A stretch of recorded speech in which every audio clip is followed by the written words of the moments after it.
We want to start this study at that sad scene in 1 Samuel 20, which we briefly mentioned at the end of our last study. In 1 Samuel 20, verse 41 and verse 42. Well, David was there. He was hiding behind the stone easel as Jonathan instructed him to. He's eager, he's alert, he's ready for Jonathan's news, Jonathan's sign, and then he sees those arrows. 1, 2, 3, flying beyond him. And he hears Jonathan's words to his young child that was chasing after those arrows, but those words which really were meant for David itself, where Jonathan says in verse 38 of 1 Samuel 20, "Make speed, haste, stay not." The plan at that point wasn't actually for David to break cover and come out of hiding. That was a message that Jonathan had given him to get out of there. He's got to flee straight away. But overcome with emotion, David just couldn't help himself in verse 41. And as soon as the lad was gone, David arose out of a place toward the south and fell on his face to the ground and bowed himself 3 times. And they kissed one another and wept one with another until David exceeded. And it's a moving scene to see these two men break down in tears, full of emotion, as the full realization and the weight of what must happen now sunk in. And in verse 41, no words are uttered between these two friends. No words could be uttered at this time. And sometimes it's just that understanding, comforting arm around someone else is just what's needed, which is what Jonathan gives to David here as they share that moment of emotion together. Well, we're told at the end of verse 41, until David exceeded.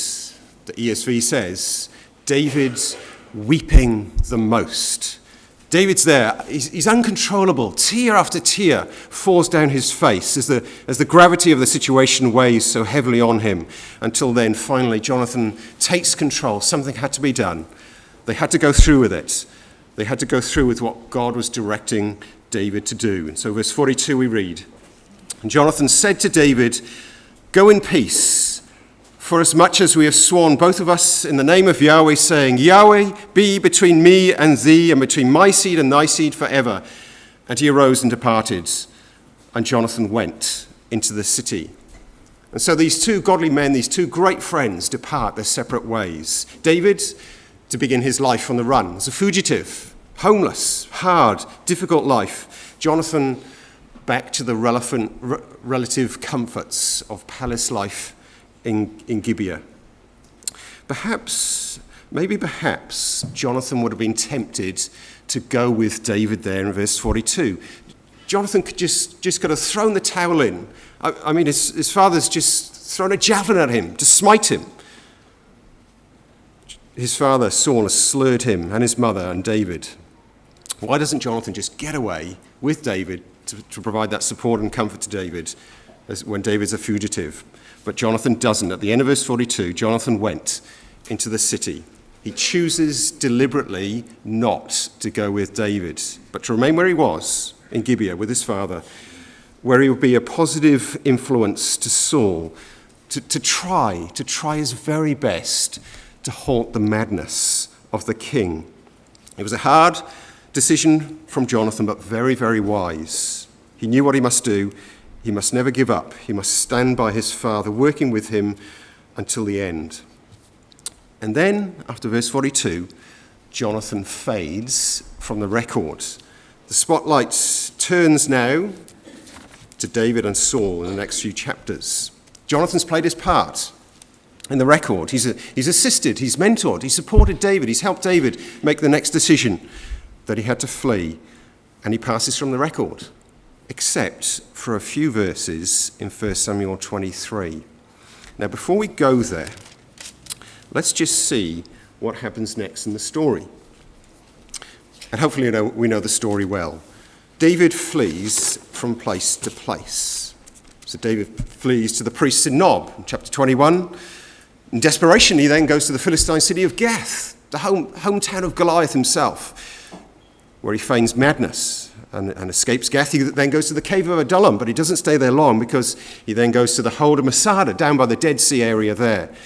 Then the prophet Gad commands him, no, David, you must go further. You must move on to the forest of Hareth. Then in chapter 23, David hears the city of Keilah is under attack from the Philistines, so he goes there.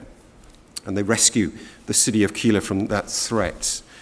But David's only there until he learns that those men of Keilah, who he's just rescued, he's just saved, are going to betray him into the hand of Saul.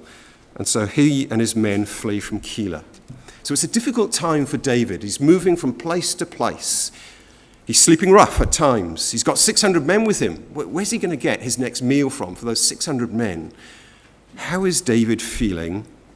What is he going through? What's going through his mind? We'll come to 1 Samuel 23, verse 13. 1 Samuel 23, verse 13. We read there, Then David and his men, which were about 600, arose and departed out of Keilah and went whithersoever they could go. And it was told Saul that David was escaped from Keilah, and he forbore to go forth. And David abode in the wilderness in strongholds and remained in a mountain in the wilderness of Ziph. And Saul sought him every day, but God delivered him not into his hand. And David saw that Saul was come out to seek his life, and David was in the wilderness of Ziph in a wood. So David and his men flee quickly from Keilah, and they fled to the wilderness of Ziph, which is towards the top right in the background of that picture on the screen. And verse 13 specifically tells us they went whithersoever they could go. And in that phrase, we get a sense of the desperation of David and his men. Where could David and his men go? They were going from place to place. They've already been to several places. They were being hunted. They were being spied on. Reports going back daily, possibly, to Saul himself. This is where David is. This is what he's doing. This is where he's hiding. Every day, Saul was seeking him. He wants information about David's whereabouts. Where could David go? Could he keep hiding from this king who pursued him so madly? And we're told in verse 15, this was serious. Saul was out to seek his life. David's worst fears were realized. And we can sense the despair and the distress and the desperation, the anguish and the worry that David was going through at right that moment through some of the Psalms that David wrote. Psalm 17, where David says, keep me as the apple of thine eye, hide me under the shadow of thy wings from the wicked that oppress me, from my deadly enemies. Psalm 31, verse 4, he's feeling trapped. Pull me out of the net that they have set for me. Psalm 31, verse 9, he's in trouble. Psalm 31, verse 12, David says, I'm forgotten. As a dead man out of mind. I'm like a broken vessel. Psalm 54, he's being pursued. Psalm 124, verse 7, he barely manages to escape. Our soul has escaped as a bird out of the snare of the fowlers. The snare is broken, and we're escaped. David's fearing for his life. Will he last even another day? Every day he had to be on his guard, a step ahead of Saul and his men. What had happened to God and his promise that David would be king? Was God true to what he had told David through Samuel in 1 Samuel 16? Well, everything in David's life at this point tended to show that God had forgotten him, that God had left him, that the promise of God in his mind was a dim, distant memory. And anxiety and doubts and fears and worries crowded into his life. And so these were low, these were dark, dark times. And at that low point of David's life, Jonathan comes into the record again, just in 3 verses, but in a most amazing way. What Jonathan does now, in verse 16 to 18 of 1 Samuel 23, was exactly what David needed. So 1 Samuel 23, verse 16, and Jonathan, Saul's son, arose and went to David into the wood and strengthened his hand in God. And he said unto him, Fear not, for the hand of Saul my father shall not find thee, and thou shalt be king over Israel, and I shall be next unto thee, and that also Saul my father knows. And they two made a covenant before Yahweh, and David abode in the wood, and Jonathan went to his house. And in those 3 verses, we have a depth of insight into the character of Jonathan once again. Jonathan is living at Gibeah, the ruling town, Saul's headquarters. Jonathan there had everything. He had enough food, comfortable bed. He had servants to look after him. But obviously, from these verses, Jonathan's thoughts were with David there in the wilderness. He thought about David a lot. He thought about David's situation a lot. He knew what David was going through. His first recorded words to David in verse 17 are, Fear not, which indicates Jonathan knew. He could empathize with what David was going through at that time, the worries, the despairs, the anxieties. And he says, first of all, those words, David, don't worry, fear not. But Jonathan at Gibeah, in reality, what could he do for David? How would he find him? How could he risk a lone visit, incognito, with no one recognizing him at this time? Wouldn't perhaps managing to send a note or letter to David just be enough? No. Jonathan deemed that wasn't sufficient. Rather, Jonathan in verse 16 decides personally to go himself to seek out David with the intent to strengthen his hand in God. And we're told in verse 16, very specifically, Jonathan's son arose and went to David. He arose, he got up and did something. He took action. There's initiative there in verse 16. There's effort. Jonathan wasn't prepared to sit back in his nice, comfortable environment and do nothing. He was willing to travel those 40 kilometers or so from Gibeah all the way down into the wilderness of Ziph to search out diligently and find David, to try and bring some comfort, some strength back into David's life at this dark, low time that David was going through. It wouldn't have been easy for Jonathan to do. It did have risks. I mean, if his father Saul had found out what Jonathan was doing right then, it wouldn't have been good for Jonathan. His life was in danger. And yet, Jonathan's got no concern for himself. His focus was what he could do for his friend David. Now, just notice those words in verse 16, where it says, Jonathan went to David. This was going to be a face-to-face meeting. So it wasn't a letter. It wasn't a message delivered by someone else. This was personal, and this was close. It was a face-to-face where the two of them could interact with each other. And strengthening and encouraging and comforting others is much more effective that way than more distant ways. In today's world, it's very easy to shoot off an SMS or an email or send a letter or make a phone call. It is easier. Sometimes it's the only option. And it can be harder face-to-face. What do we say to someone who's going through a hard time? How can we strengthen others with empathy, with the right words right in front of them and not put our foot in it, which so often happens to myself? It's not easy. It's difficult when they're right there in front of us, when we see their reaction. But how much more effective it is the more distant ways. Well, we can imagine the moment when Jonathan suddenly appears before David in his hiding place in the wood. David could hardly believe it. Here he was, Jonathan, his best friend, his good friend. He would have been surprised, and that would have quickly turned to joy, with elation that Jonathan had made such an effort, put so much thought in, to seek him out, to strengthen his hand in God. Well, what does it really mean that Jonathan strengthened David's hand in God? Well, that word strengthen means to sustain, to encourage, to make bold, to restore to strength.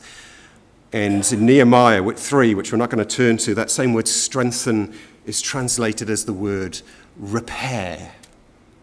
And we remember the story there with the Jews who were rebuilding the walls of Jerusalem at the time of Nehemiah. The walls there weren't rebuilt from scratch. Rather, they were repaired. So they weren't totally fallen down. They were weakened from attack after attack from their enemies.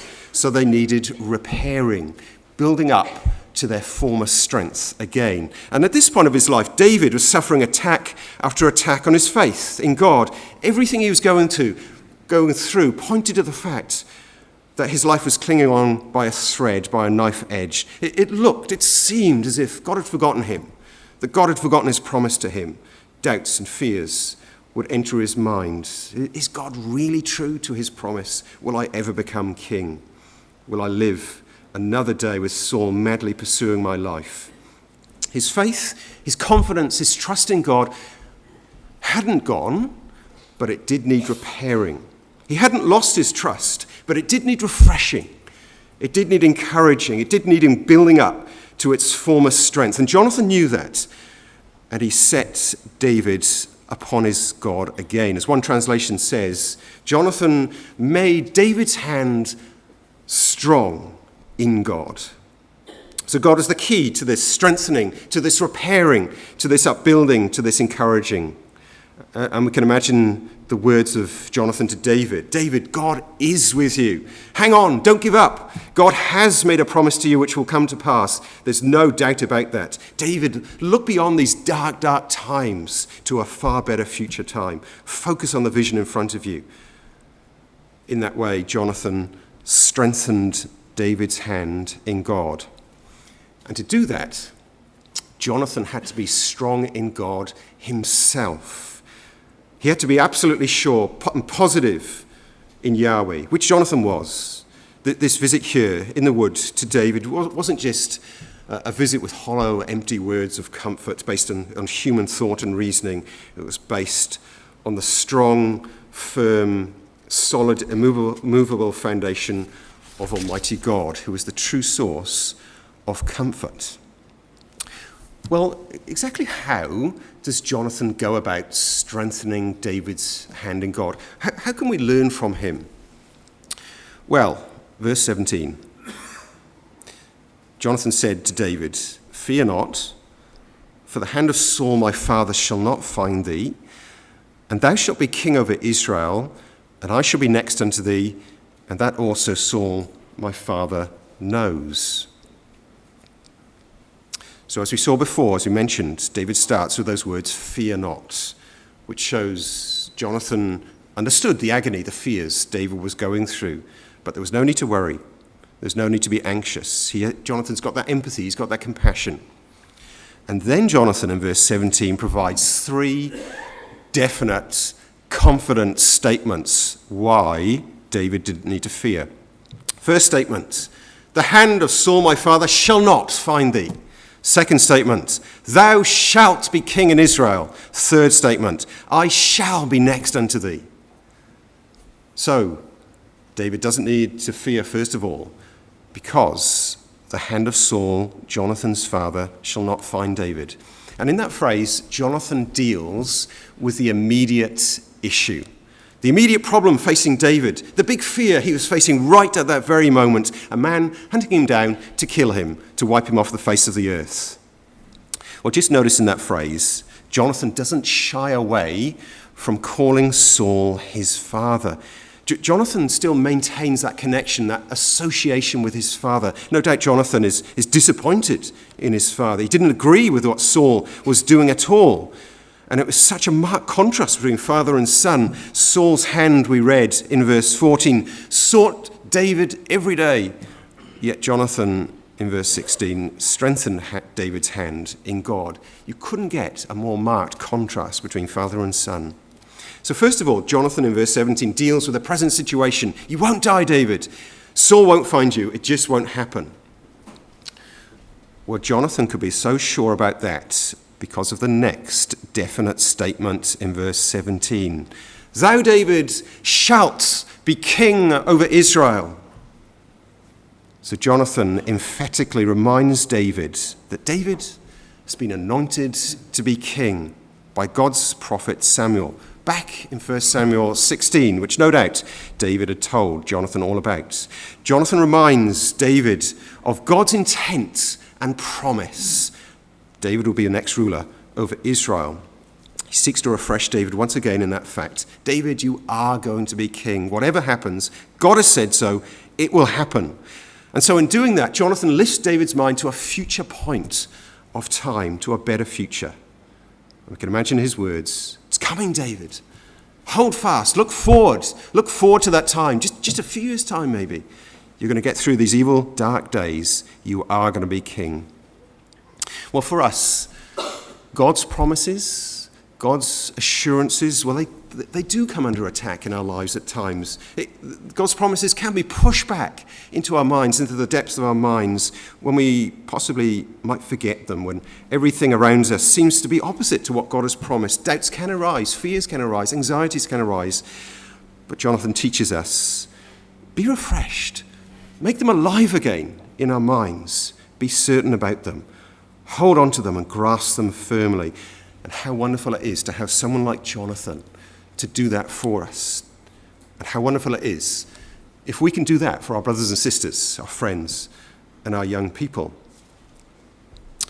Well, the third statement in verse 17 that Jonathan says, Jonathan follows up those first two statements, and he says, I shall be next unto thee.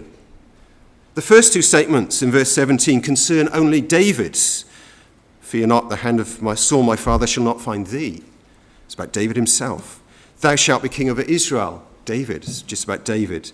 This third one combines both David and Jonathan together. They would share a better future together. David as king and Jonathan next to him. Now, Jonathan genuinely meant everything he said to David in this verse. Otherwise, it would have just been a hollow comfort for David. And Jonathan's vision in that statement, that third statement, was to be next to David, below, less than David, but nevertheless assisting, helping David to make Israel great, effecting a spiritual change in the nation when David was king. How much good they could do together, working together as brethren, two godly-minded people working together with that shared vision and direction for the nation. And that's what Jonathan really wanted. He wanted to be there when David was king, supporting him, helping him. And David would have been comforted in that as he looked forward to that future point of time, working together with his dear friend Jonathan. Now that statement of Jonathan, that third statement, was a personal desire. The first two were based on God's promises, God's solid, sure foundation promises, what God said. But this one, the third statement, Jonathan's personal desire. And it never did occur. Jonathan's first two statements did occur. Saul never found David, and to kill him, that is. And David did become king over Israel. But in God's plan and in God's wisdom, Jonathan was taken away through a premature death, so he was never in that position of being next to David, as he says there in verse 17, supporting David in his reign as king. And these verses are the last recorded time that David and Jonathan met in this mortal life. And yet, I shall be next unto thee will occur. It will happen. In the kingdom, the time of perfection, the time of eternity, these two great people will work together. David with Jonathan next to him, working for good, working with joy. And how amazing it will be for us to witness these two great characters of old working together, seeing the amazing work that they will be doing together in the kingdom. And so Jonathan's statement, this third statement in verse 17, will happen. Ultimately, it was a vision of the extended future, a vision of the kingdom, which would have brought real comfort and consolation to David at this time. Well, finally, Jonathan says, verse 17, at the end of verse 17, that also Saul, my father, knows. Deep down, Jonathan knew, his father knew all this was going to happen, but he was fighting against it. Saul fought against God's will to the end. Well, verse 18, David and Jonathan make another covenant together, which really was a reaffirming of their two previous covenants. The first in 1 Samuel 18, second in 1 Samuel 20, now the third covenant in 1 Samuel 23. Binding promise, forever loyal, always showing that kindness together, specifically made in verse 18 before Yahweh. And then Jonathan departs from David to see him no more in this mortal life. They wouldn't have known that at this time, but soon events would overtake them beyond their direct control. So it's only a few verses where Jonathan comes back into the spotlight again, and after these verses he fades out of the spotlight. But these verses speak volumes of Jonathan himself, done with such care, with such thought, such effort, so positive, uplifting David, strengthening his hand in God. There is a psalm which fits very well with what Jonathan does here in 1 Samuel 23, and that's Psalm 54. But before we turn there, just notice verse 19. What occurs just after this incident in verse 19 of 1 Samuel 23? Then came up the Ziphites to Saul to Gibeah, saying, doth not David hide himself with us in strongholds in the wood in the hill of Hachilah, which is on the south of Jeshimon? So let's come now to Psalm 54. Psalm 54, Psalm of David.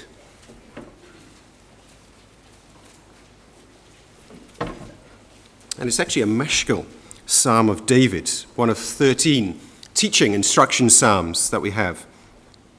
Well, the title of Psalm 54 tells us it was when the Ziphims came and said to Saul, doth not David hide himself with us? And the Ziphims actually betrayed David's hiding place to Saul 2 times. 1 Samuel 23 verse 19, the first time. 1 Samuel 26 verse 1, it's the second time. But nevertheless, we know this psalm is composed more or less in the vicinity of Jonathan coming to visit David. Well, the first 3 verses of the psalm, we see David's earnest plea to God. Save me, O God, by thy name. Judge me by thy strength. Hear my prayer, O God. Give ear to the words of my mouth. For strangers are risen up against me. Oppressors seek after my soul. They have not set God before them. Selah.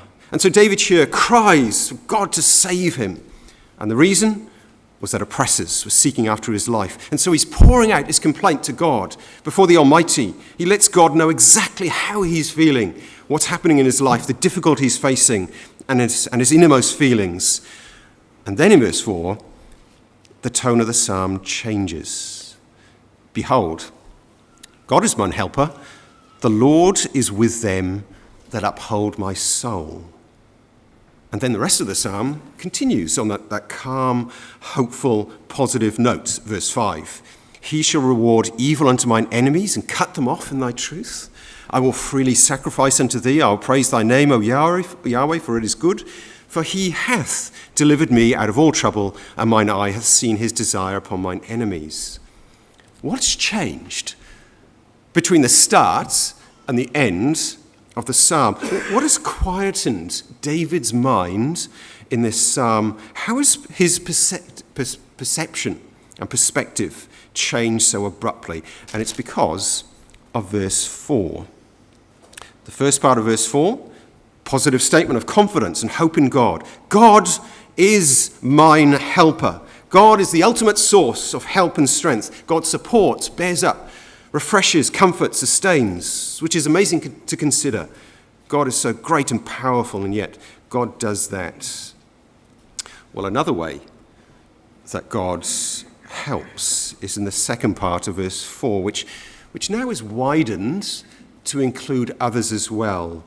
The Lord is with them that uphold my soul. Now, a few translations actually omit that word them, but I believe it actually should be there. So another way God helps is to provide them, or to provide people, godly, spiritual people at the right time, at the right moment, moved to emulate and reflect God's desire to help in upholding, supporting, caring, and strengthening others. People like Jonathan, and also people like Abigail, which we're learning about from Michael Pipp. Verse 4 is exactly what Jonathan does in 1 Samuel 23. Jonathan upholds David's soul, 1 Samuel 23.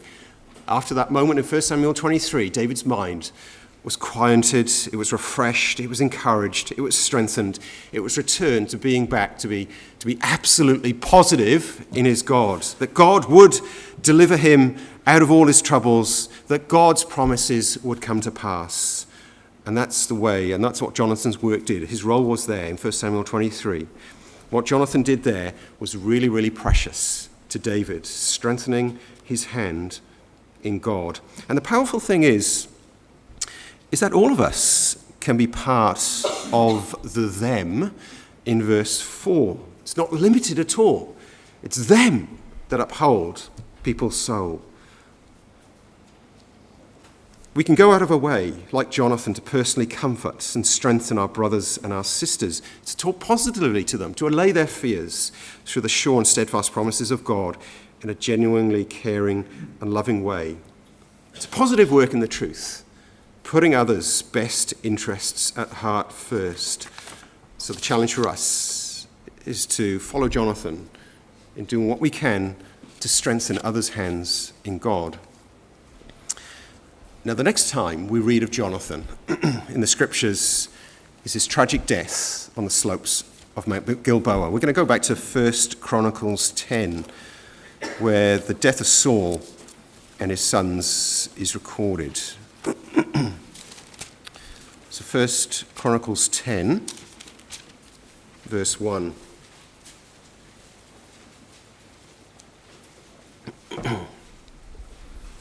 First Chronicles 10 verse 1 says, "Now the Philistines fought against Israel. The men of Israel fled from before the Philistines and fell down slain in Mount Gilboa.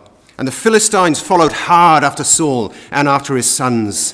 And the Philistines slew Jonathan and Abinadab and Malchishua, the sons of Saul. And the battle went sore against Saul. And the archers hit him, and he was wounded of the archers."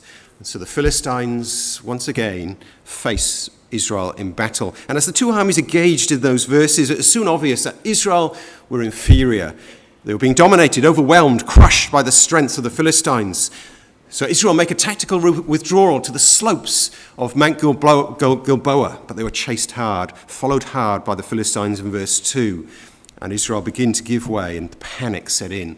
And in the middle of that scene was Jonathan, fighting for his beloved nation, trying his hardest to rally the troops around him to give some sort of resistance to halt the Philistine progress. But the Philistines were too strong. There were too many. They were too well organized, too well armed for Israel to make any headway.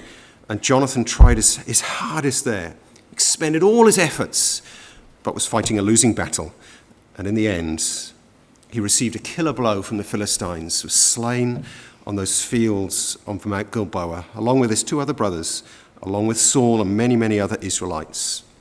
Well, did Jonathan know this was going to be his last battle? Did he realize that great vision of him being next to David in 1 Samuel 23, it wasn't going to be realized in his mortal life? And I believe he did know. He realized that was never to be. And we ask the question, why did God allow Jonathan to die in this way? Why couldn't God allow Jonathan to live so that he and David's close friendship and bond could be continued in better times? Why couldn't God let Jonathan be there next to David when David is reigning? Why couldn't God allow these two friends to work together to make Israel great, and how much good they could do working together? How excellent it would have been, how amazing it would have been in the nation if Jonathan and David were right there together. Well, the reason why Saul died is very, very obvious. We're not going to read those verses, verse 13 to 14, but in summary of those verses, Saul died because of his iniquity and disobedience against God. And God used the circumstance of this battle in Mount Gilboa to take Saul away, so the kingdom will be turned over to David, a man after God's own heart. But Jonathan died in the same battle. Jonathan was slain by the same foe as Saul. And yet, how far Jonathan was from the attitude and spirit of Saul described in verse 13 and 14 of 1 Chronicles 10. Jonathan didn't die for any of his own transgression against God. That's not the reason why he died at this point of time. And it's difficult to plumb the mind of God, why God allows certain things and why he doesn't allow other things. But whatever the reason that Jonathan died here, we know that God knows best. God's all-wise, all-knowing. He's got deep insights into the future. He knows what's best for our lives. And this was the way that God chose Jonathan to die in the same battle as his father died on the slopes of Mount Gilboa. And Jonathan, from what we know of him, would have accepted that. Jonathan would have been happy to give up his life in the knowledge that the king of God's choosing was coming. David would ascend the throne for the good and betterment of the nation. We are given some indication why Jonathan died, and that's from verse 6 of 1 Chronicles 10. It says there, so Saul died, and his 3 sons and all his house died together. And look at the emphasis in that verse. All Saul's house died together, of which Jonathan was included. Why Jonathan was taken out of the way in the same battle as Saul was not because he had sinned, like Saul his father, but because of his association, his relation with Saul. Saul wouldn't continue reigning. Saul's dynasty, Saul's lineage wouldn't continue reigning either. Saul and his 3 oldest sons taken out in the same way together on the slopes of Mount Gilboa.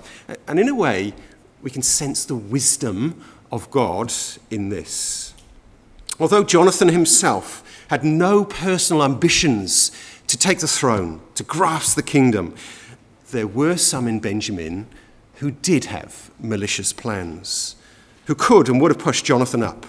They would have used Jonathan to drive a wedge and cause division in the nation, which wouldn't have been beneficial. So in the Almighty's wisdom, in God's plan, he used these circumstances to remove Saul's house, which included Jonathan as well.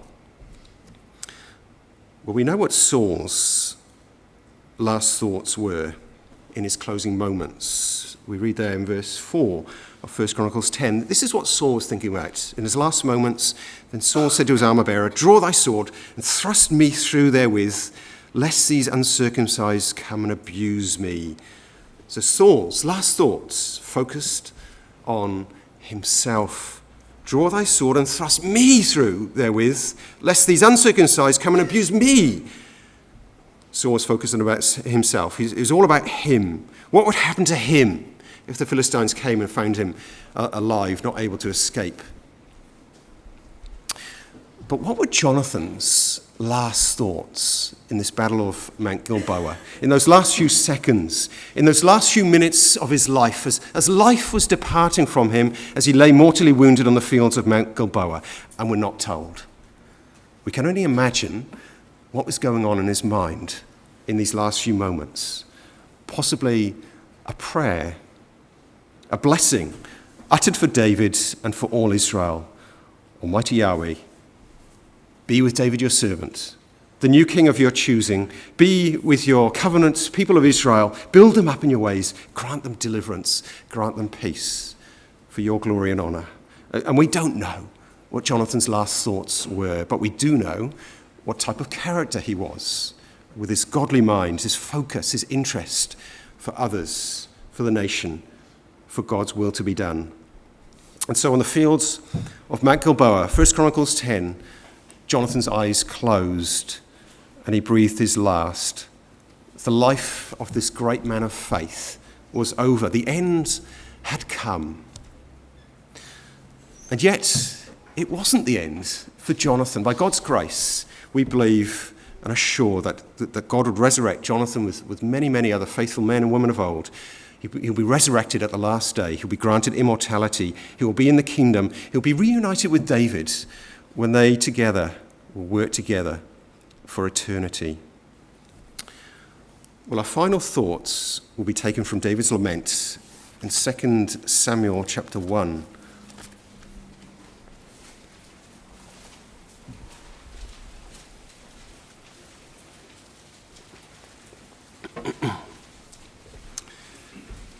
David's lament, it's a masterful composition, which we're told in 2 Samuel 1 was for both Saul and Jonathan. David was genuinely sorrowful when he heard the tragic news of what happened there, the disaster on the slopes of Mount Gilboa. And David was genuinely sorrowful and sad when he heard those things, for both Saul and for both Jonathan. And that's amazing because for the last 8 years or so, Saul had sought his life. And the only place that David could find refuge eventually was in the land of Israel's enemies, the Philistines. So when the news of Saul's death reached David, he could have breathed a sigh of relief. It's all over. The oppression, the hounding, the hunting, the chasing, being a step away from death is no more. But that's not David's attitude at all in 2 Samuel 1. David rather is deeply moved. He's very sorrowful in the death of Saul, of both Saul and Jonathan. Now, it was very hard for David to compose this lament because it was about two very different individuals. Even though Saul and Jonathan were related as father and son, they were very, very different characters who expressed themselves differently, behaved differently. David would have known Saul tragically had failed God. He'd been disobedient. Jonathan, on the other hand, was very faithful and godly to the end. And so how would David compose this difficult lament to encompass both Saul and Jonathan, remembering both of them for good? Well, he does it in an amazing way. At times in this lament, considering both Saul and Jonathan together as an entities, for example, in verse 22, there's a picture of them there in 2 Samuel 1, verse 22, in the heat of battle, standing firm against the enemy, showing courage, bravery, going forward and not backward. Another example in verse 23, both Saul and Jonathan showed the lovely attributes of love and pleasantness in their lives. Other times in this lament, Saul and Jonathan are considered separately on their own as individual characters. And as this lament switches between the recent tragic battle scene at Mount Gilboa to at other times standing back to reflect more broadly on these lives of Saul and Jonathan. Well, we particularly want to focus on the verses where Jonathan is considered on his own, separately from his father Saul. We do want to lead into it from verse 24, where Saul is considered on his own. So verse 24 says of 2 Samuel 1, "Ye daughters of Israel, weep over Saul, who clothed you in scarlet and with other delights, who put on ornaments of gold upon your apparel." Now, I don't think there's specifically going to be a contrast in this lament, and yet we're going to see a vast difference between Saul when he's considered separately to when Jonathan is being considered separately. So here, verse 24, it's Saul. What he did on his own for the nation. The daughters of Israel in verse 24 are instructed to weep as they reflect on the great things that Saul has done for them, providing them with rich clothes, with ornaments of gold, and with garments. Saul's reign did have a positive effect on the nation. He'd raised the living standards to such an extent that the women in the land had expensive clothes. They were decorated, and those clothes probably got from the spoil of their enemies. They could bring out these clothes. They could wear them. They could show them to other people. And so because of Saul, that they were in their possession. And that is what Saul is particularly singled out for in this lament of David. And there's nothing wrong with that in itself. He did have real achievements in the nation. There was progress. They did move forward. And yet, clothes and ornaments, well, they're just external. The material things, the outward things, they don't touch the heart. They're not matters of the character. Things, ultimately, which will not end.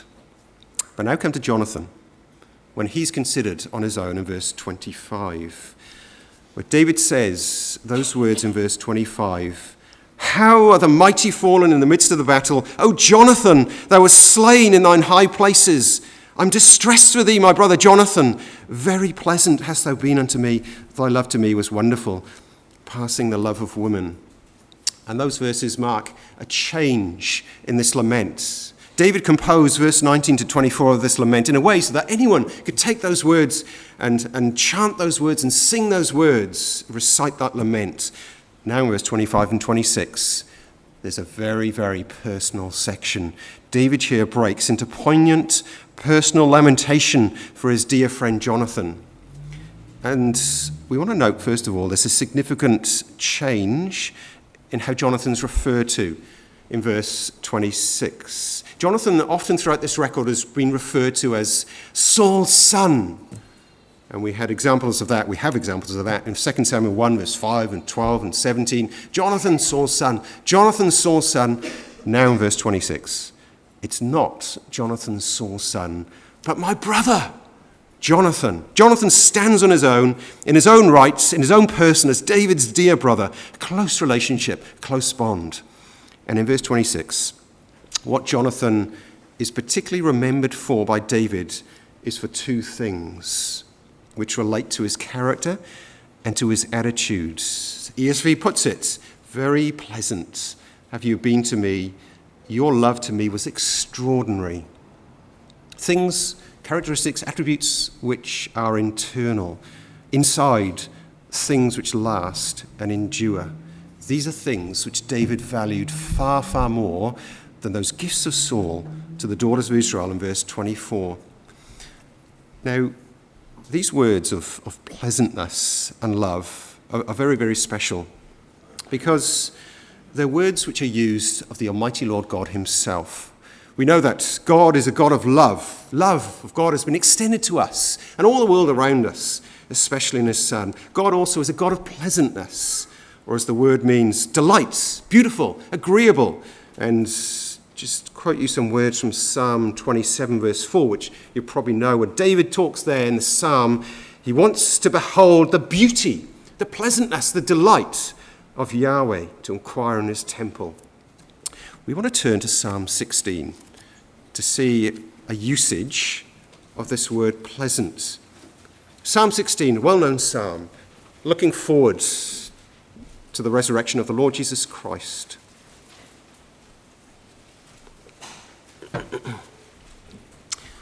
Psalm 16, a reading from verse 8, where it says there, I've set Yahweh always before me. Because he is at my right hand, I shall not be moved. Therefore my heart is glad, my glory rejoices, my flesh also shall rest in hope.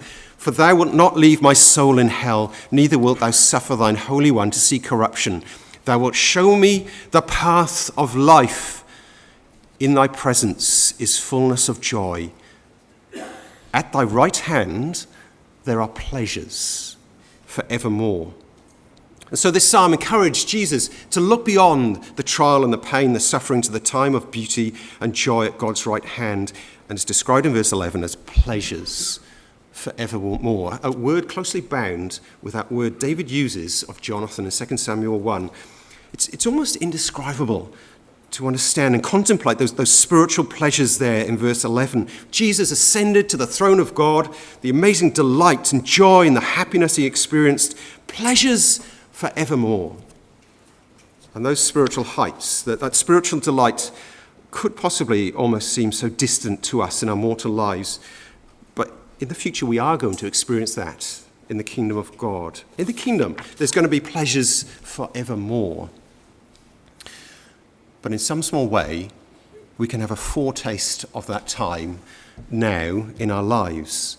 David had a foretaste of that time in the company of Jonathan. Jonathan's actions, attitude, demeanor towards David provided that sense of pleasantness, delight, that beauty. It evoked spiritual joy and happiness. Jonathan's close and spiritual relationship with David, the love and the pleasantness they shared together, takes us to what it will be like in the kingdom age in all our relationships we're going to share at that time. And that picture, that thought, is a fitting way to end our studies on Jonathan this week. Our lives in the truth, following our Lord, it's not about the external things. The external doesn't matter, the external show. It's what about we are internally, our characters, which then is expressed outwardly. And our lives in the truth about our relationships together. Brothers, sisters, young people, friends. we look together to strengthen each other for good. And Jonathan lifts us from that ordinary, that normal expectation to great heights in these words. He was very pleasant. His love was extraordinary. And so, brothers and sisters, young people, wherever we are, let's aim to be like Jonathan. Create that environment of pleasantness, delight in our spiritual dealings with each other, to go beyond and showing that self-sacrificing love, striving to reflect God's beautiful character in our own lives.